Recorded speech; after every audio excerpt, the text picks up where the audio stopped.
आ भितरे केंद्र मंत्री दुईटी कथा कहले से स्पष्ट भाव में कहते ओडिशार राज्यपाल एवं ओडिशार मुख्यमंत्री मध्य किरोसिन कोटा पाउछंती।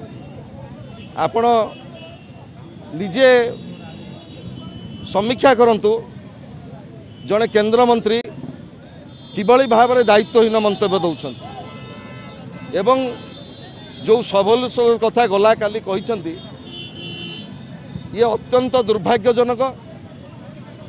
कारण 2012 रु जो सबलर्ष थिले उच्छेद करा जायछि एवं बंटन व्यवस्था संपूर्ण भाव में केंद्र सरकार तांको द्वारा नियुक्त होलसेलर मानक जरिया रे बंटन करुछंती।